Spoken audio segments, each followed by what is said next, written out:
Welcome to the Art Colony, a podcast about art and art history in Provincetown. My name is Gaston Lacombe. When we talk about the history of the Provincetown Art Colony, there are some artist names that we can easily rhyme off without even thinking about it. You know, the usual Hawthorne, Henshey, Hoffman. Then we have others like Tennessee Williams, Mary Oliver, Mary Heaton Vorse. Most of us here know all these names. But could it be that some of the most important participants in the Provincetown world of arts have been overlooked, forgotten in time? Could it be that some of the most talented people to pass through our town were dismissed because maybe they were from a different social class? Could it be that some were eclipsed because they were married to someone who was monopolizing all of the attention? Maybe because of time and traditions, some people were unwelcome because of their gender or sexual orientation. Who might we have overlooked? And how can we find their stories now?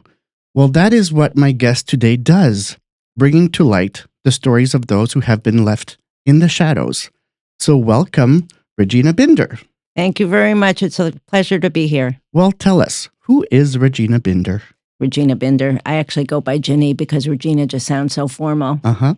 I'm actually an international consultant to UNESCO and the World Bank and the Asian Development Bank, but everything that I've been consulting about has been about Provincetown. It's been my home for over 40 years, and I came here when I was 14, and I always felt that everything I ever needed to know was right here, including trying to figure out how we've missed some of the most important people.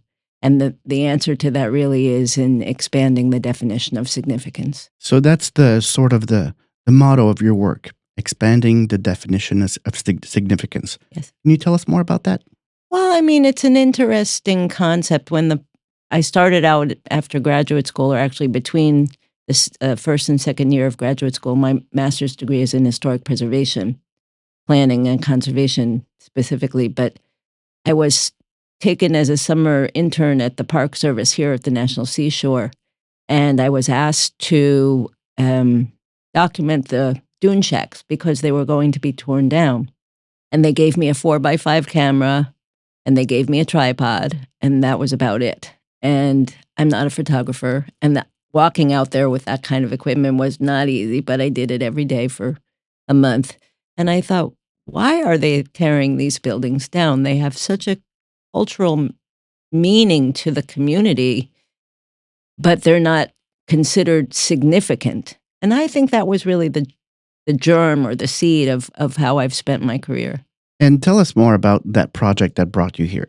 Had you been here before? Was Provincetown a familiar place to you, or was that the first time you came here to work on that project? No, actually, my mother came here in 1975 to sing. She was a singer, Linda Gerard. We came that summer just to visit for a week or so. And then my mother got fired by Phyllis Schlossberg, or left the post office cafe and went down the street to the Pied Piper. And there she fell in love with Pam Genevrino, who owned the Pied Piper in that year. And so ultimately they lived here, and my sister and I stayed in New York. But, we came up whenever there were school holidays. So really my start of being in Provincetown predates my work for the Park Service by 12 years. And then you came to work for the Park Service, and you were working specifically to preserve the dune shacks. And how did that go? Well, I mean, the Park Service was kind enough to give me a paid internship, which was required in the Columbia University program. And so I came with my own funding for that. And so the first thing they had me do was document the Highland House, which is now the Truro Museum. And I finished that, and then they said, we're going to be tearing these buildings down, so we're going to need some documentation of those. And I initially didn't know much about the shacks, but I became increasingly enamored of the stories that people told about their experiences out there.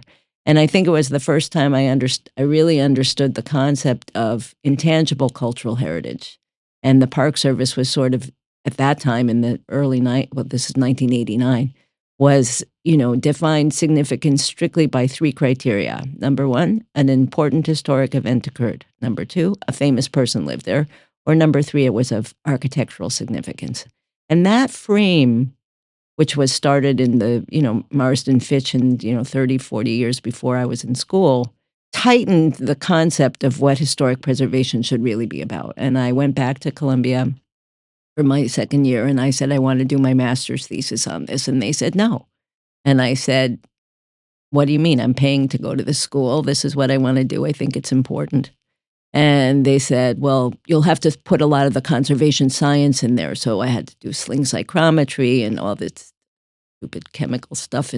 But ultimately, I thought the best thing I could do was create a management plan, conservation and management plan for the Park Service so that they would understand that they wouldn't be burdened by these buildings, that these buildings would take care of themselves and the people who stewarded them would stay with that. So there had been a leasing program at the Park Service in 1961 or 60, gave these people 25 years at least. I came in 89, so it was 4 years since the leases had expired, and they thought, okay, now we'll tear these buildings down. And it was an interesting thing to witness that it's the consideration of what people think is historically significant that really was a bell that went off in my head that's never gone off. And that sort of led to all of your future projects and also what you're doing now to redefine what we consider as significant here in Provincetown. Yes. So tell us, what are you doing now? What's your position here in Provincetown today? So I have the grace of having a National Park Service grant called Underrepresented Communities Grant, and I was a recipient of that. It's a compact of which I chair.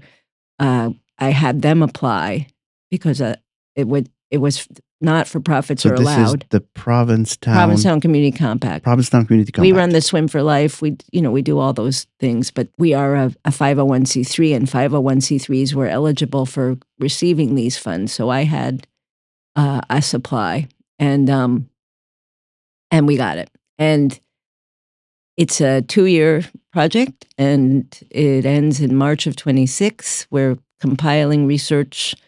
The object of the game, interesting because it's the Park Service, is to tie LGBTQ history to the physical fabric because it's a missing layer in the context statement. So ultimately, in this phase of the work, and it's only the first phase, is to amend the context statement in the National Register District documentation to include LGBTQ.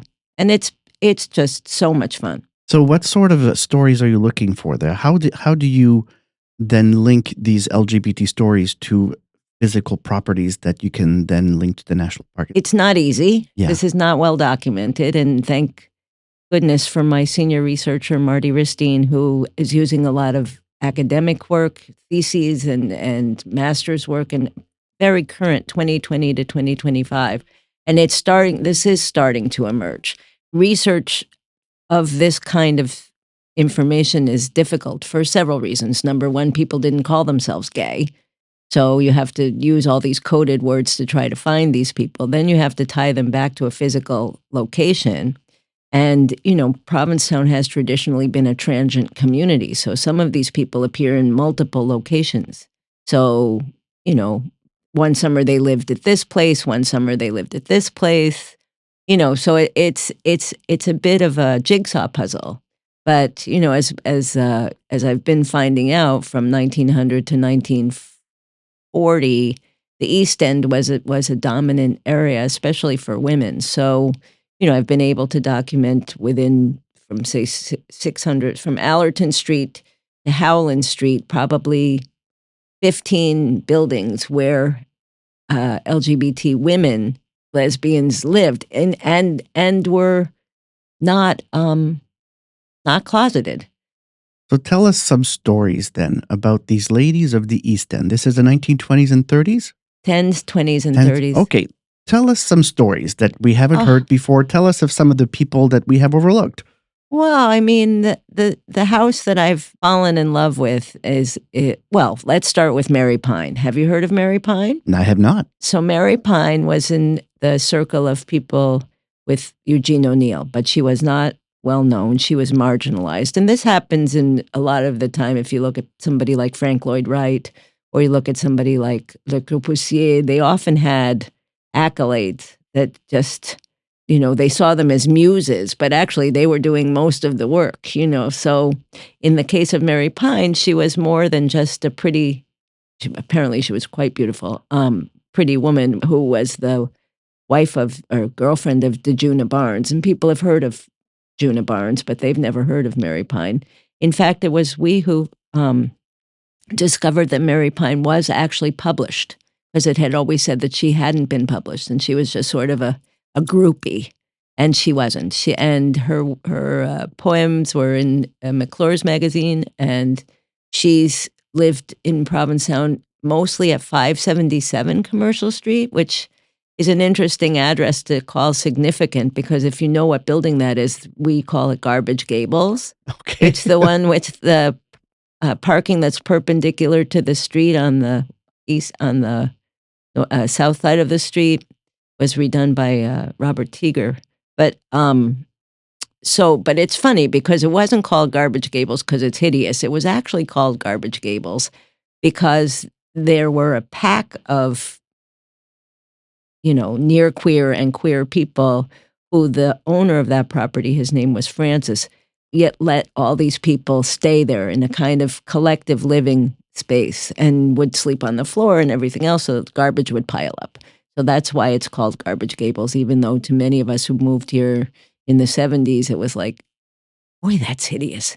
So, well, tell us more. I want to hear more. Okay, well, so at 561 Commercial Street, which is a property that I'm hoping we're able to raise money to purchase on behalf of the compact, lived these two women, Jessie Chamberlain and Viola Roseborough. And Viola Roseborough was a literary editor of McClure's magazine.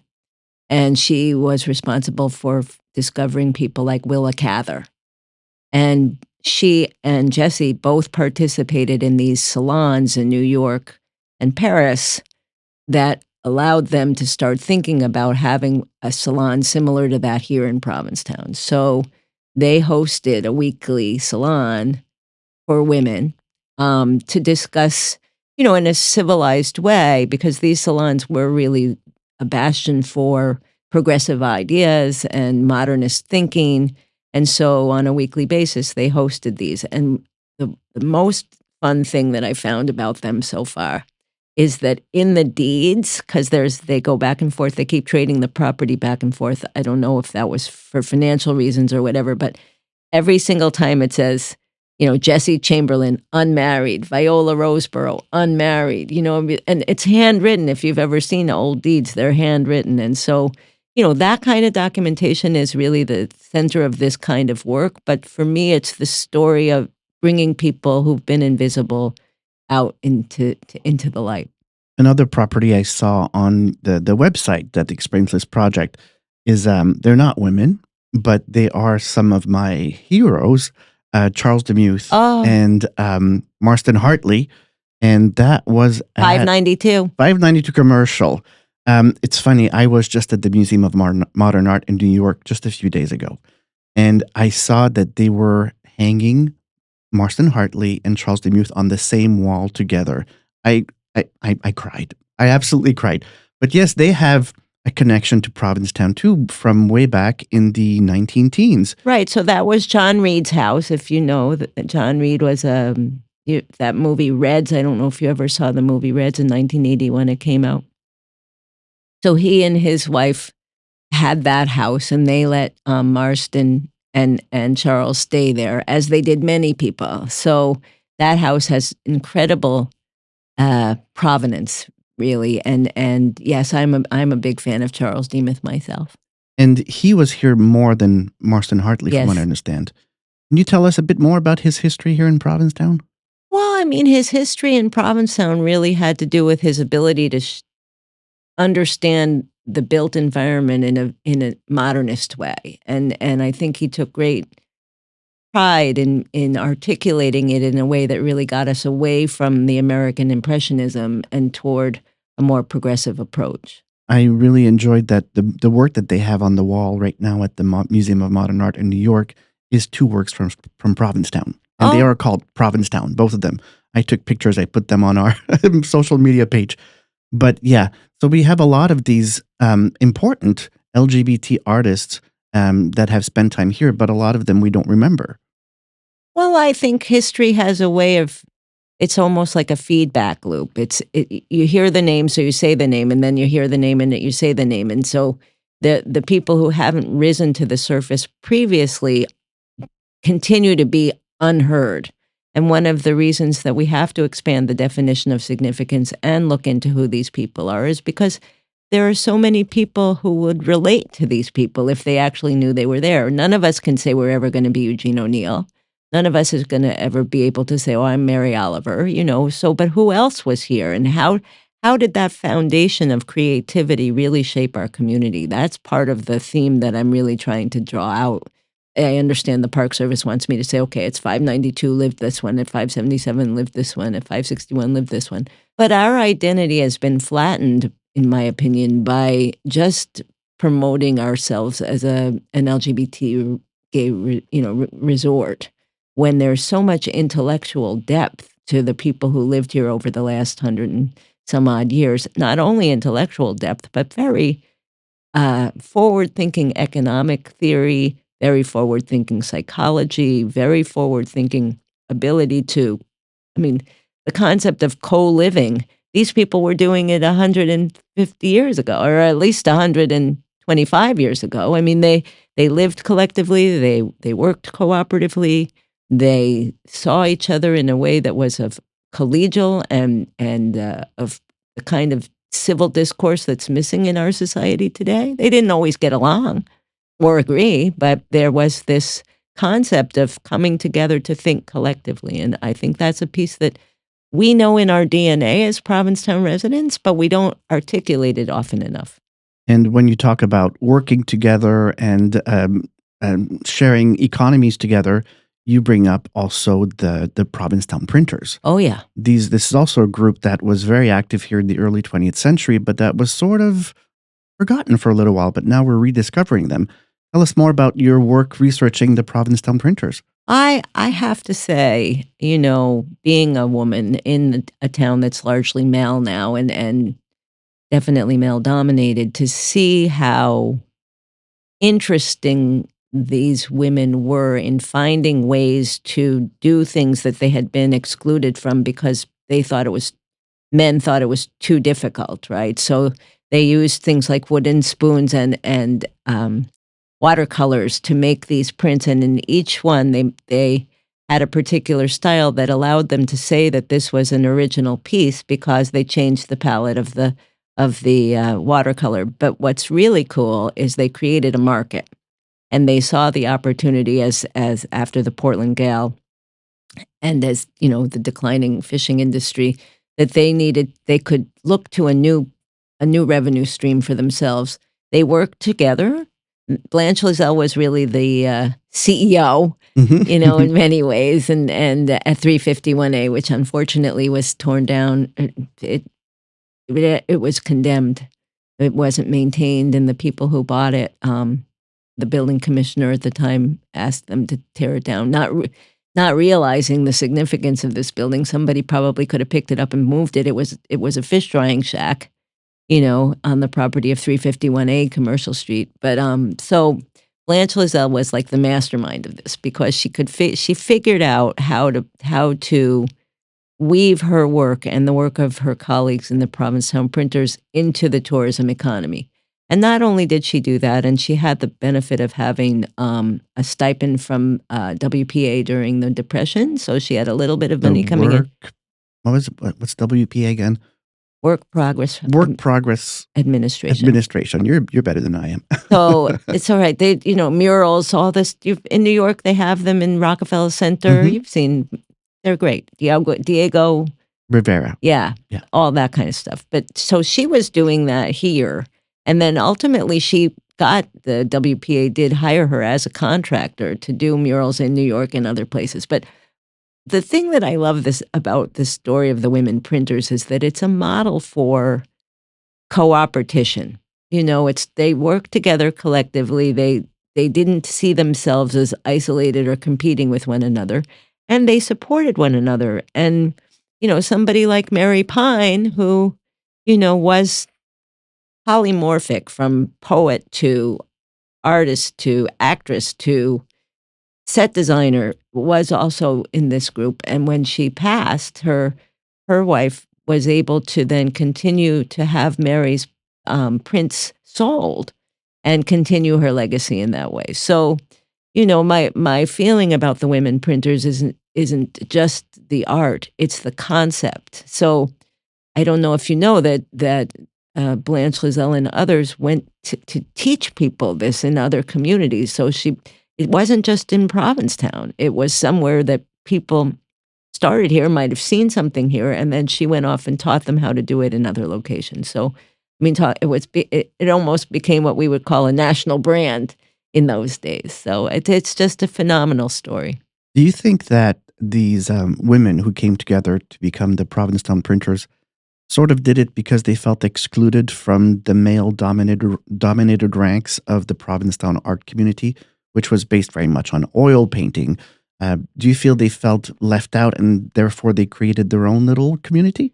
I think it's a combination. I mean, being marginalized isn't something that you're conscious of all the time, but you look for opportunities. It's not like, oh, the men shut the door on us, so we have to go do something else. It's more, well, who are we and what can we do? So while there might have been some of that, marginalization, which was also economic. I mean, oil painting is expensive, so these people of limited means. First of all, the women couldn't necessarily afford that. They were tied to the income of the men a lot of the time, and they weren't given the resources, or they've had family situations. That's that terrible situation with Edith Wilkinson, that her. Edith Lake Wilkinson. Yeah, I mean, Yeah, tell us her story because I read a bit about it, but oh, I'm sure she's one of those overlooked people that we don't talk totally. about.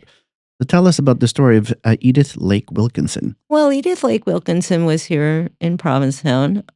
She was a printmaker and an artist, and she was gay, and she came from an affluent family. Now, this is the 1910s. Yeah. Yes. hmm And so she was able to support herself, and quite a number of the women printers had come from means to begin with. But her, in the way that her estate was managed, the lawyer for the family had her committed to an insane asylum because of her relationship with the other woman, and her entire body of work was literally, the movie is called, if you wanna put it up, or it's called Packed in a Trunk. Yeah, because the HBO created a documentary, Yes, Packed in a Trunk. yes, and it was the story of Edith Lake Wilkinson. So, I mean, is she as less known as Mary Pine? No. I mean, at least they made a movie about her, but I swear to God, you could make a movie about each and every one of these people, Jessie and Viola, Blanche, the story of them relating to Emma Goldman and Gertrude Stein. I mean, to me, I can picture it as a really great series or a movie. I'm trying to figure out how to stage it as a I call it a dinner party where the voices of these women from the past actually are in dialogue with people today, because the way that they were thinking is so relevant to who we are today. But I haven't figured out yet how to present that. I have a rough idea, and I've been talking to some people who are far more creative than I about how that might happen. So it's interesting you bring up Gertrude Stein. I'm very fascinated by her story. So she was an American intellectual who was based in Paris, and she had a female partner, Alice B. G. Alice B. Alice B. Toklas, and they were these lesbians living in Paris, holding these salons for all the big names, for the Picassos, for the all the big names of the time would come and hang out in her house, and she was almost their agent, their dealer. So a lot of the artists who came to Provincetown went through her at some point in Paris. So is there some sort of Gertrude Stein Provincetown connection there? Well, I have. We're still doing the research on this, but there's a very strong connection between Paris and Provincetown. And it is people like Gertrude Stein, but it's some of the lesser known people as well. I mean, if you think about the woman who owned Shakespeare and Company in Paris as well on the left bank. She sent people here. I mean, there have been people that have been part of both salons in Paris and here, and actually also in New York at Heterodoxy, which was also a women's salon. That and heterodoxy is the opposite of orthodoxy, so it was called Okay. heteroxy, and it was a club, a salon that met in the village downtown. So what we're finding is that while we're supposed to be talking about Provincetown specifically, the fact of the matter is there were these, cross-continental dialogues going on, and the artists and the writers and the painters and the theater people are one piece, but there was also an awful lot of discussion around economic reform, labor reform, health reform. It was that time when the progressive movement was really taking off, and these women had a place to have a voice here in Provincetown, in Paris, in New York, and made a lot of difference. I mean, if you think about someone like Ida Turnbull, right, she was a muckraker. She came here. She was the person who took down the guy who owned Standard Oil. I think his name was Rockefeller. Hmm. So, I mean, in their own way, women have been incredibly powerful at that time, and Provincetown was definitely in the mix. And I saw an article recently in the Provincetown Independent about the fact that there were also some brilliant women who were here that we often overlook because they were married to other people who had bigger names. Mm. So, Mrs. Hawthorne and Mrs. Henchy. So, are you also gathering the stories of these women, or are they included in your research as well? Well, I'm supposed to be having this be about LGBT Okay. exclusively for the Park Service, but I was looking up what the technical term is, and it's supposed to be queer adjacent, which just sounds so clunky. So I was talking to Jay Critchley, who's the head of the executive director of the compact, and he said, "Why don't you just say near queer?" And so we have this little Dr. Seuss term called near queer that we use for people who can't be labeled LGBTQ, but who interacted with gay people all the time. I don't know if the Park Service is going to accept that. I'm sort of putting them in another stack, but it's if once I'm done with the Park Service stuff, it doesn't mean my research is over. So that just women in general, especially married women to famous men, may end up being a whole topic. Well, for example, Mrs. Hawthorne, her name was Marion Hawthorne. She was 1870 to 1945, and she was also a very accomplished painter. And some say she was even more accomplished than Mr. Hawthorne, but we often don't hear about her. And Mrs. Henchy, her name was Ada Rayner, and she was also a very accomplished painter, and a lot of her work is in collections all around the country. And there was also Ross Moffat's wife. Her name was Dorothy Lake Gregory, 1893 to 1975, and she was an extremely successful book illustrator. And in her time, she was even more successful and well-known than Ross Moffat, even though we don't necessarily hear her name as much nowadays, but she illustrated hundreds of books. So yeah, these ladies have stories that need to be told as well. Well, I wonder, the house at 72 Commercial Street was owned by a man named Gregory for many years, and it was generational. So I'm wondering if that's the same family of Gregory's that was living at 72, which was considered the oldest house in the West End. So, it's unfortunate that women have to take such a circuitous route to finding their voice, and most of the time posthumously. So, again, expanding the definition of significance means that we recognize the full spectrum, and historic preservation is catching up. I mean, just having the opportunity to write a LGBT social context statement for the Provincetown National Register District, which I have to say I owe Ken Lustbader, who's the head of the New York LGBT. And I went to Vassar with him, and then he called me and he said, "You need to apply for this grant." I'm like, "I don't know how to apply for a grant." He's like, "I'll help you." So, and that's how I got this, right? So, but the model that the LGBT New York City project is doing is very much our model as well. It's going to have interpretive aspects where it'll be walking tours, and I mean, everybody's asking me if I'm gonna design a plaque that, sort of like the floaters have, just to identify that these houses had that history. But it's for me, it's more about the stories than the physical fabric, and it's also about educating the public about making sure that when they choose an historic property, that they don't alter it to the point where we don't recognize those stories. Each of these stories is like a chapter in the book of the building, whether it's Francis's Flats that turned into 577, or 592, which is John Reed, and had Peter Manso lived in that house, Manso's parents lived in that house, and, I think it's changed hands like 4 or 5 times in the last few years, and, are we actually able to are our buildings sufficiently legible for these stories to emerge? And that's something that I've carried with my through my historic preservation career is making sure that your fingerprint isn't doesn't eradicate the fingerprint of the person before you. Oh, that's a beautiful thought. So when you're talking about acquiring buildings, what will you do with those buildings? What's the plan? Well, I mean, it'll evolve over time. Our goal is to raise enough money to buy the house. So the first thing I'm doing, because I have primarily a building conservator to begin, I'm having an engineered report done so I can understand what I should offer. And then we're hoping to have women's residencies there and of course do the salon thing on a weekly basis. And I have people who are interested in doing all of the programming for me. It's not my bag. I mean, I can picture it in my head, but I haven't formalized the plan for the building other than to acquire it in the name of the compact in order for it to be used by women for women and continue that legacy. So I look forward to participating in these circles if I'm allowed to go as well. Oh, yes, of In these course. salons. I mean, it would be fun if you would do one where we could all dress up like in 1914.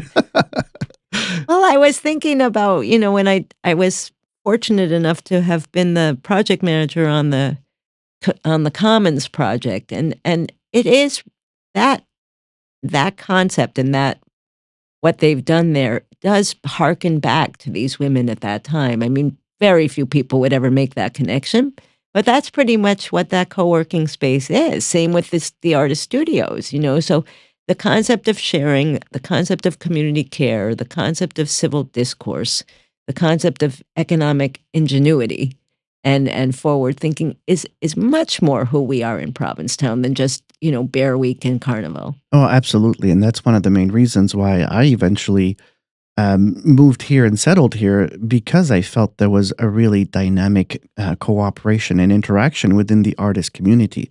Before being here, I was in Washington, D.C., and I had an artist studio. There were a few people around there, but I really felt completely alone. It's only when I got here and I really started to see this, exchange, this constant exchange between all the artists that I understood what an art colony really is. Well, the word colony is Yeah. is what it is, and colony implies shared commitment, and a sense that each person has a part in it, and unfortunately, the way the town has changed, it's less and less like that every day because people have sort of isolated themselves, and maybe it's a COVID thing, but I don't think so. I think it's our mindset collectively has not been, um, activated to go back to thinking collectively as a community.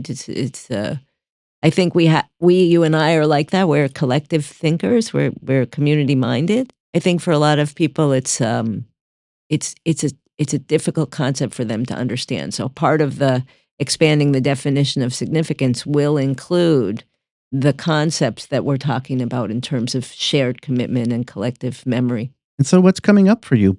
I'm doing this absolutely fascinating project right now for UNESCO, writing an information toolkit for safeguarding intangible cultural heritage, which, what an honor. So I was thinking about, well, what intangible cultural heritage do we have here in Provincetown? Hmm. The oysterman. That's an industry that's local, and we have certainly the women printers. If we had some that were still doing it, it would be considered an intangible cultural element. by intangible, they mean it's not a building or a monument or a landscape. It's a thing. It's a dance, music, art.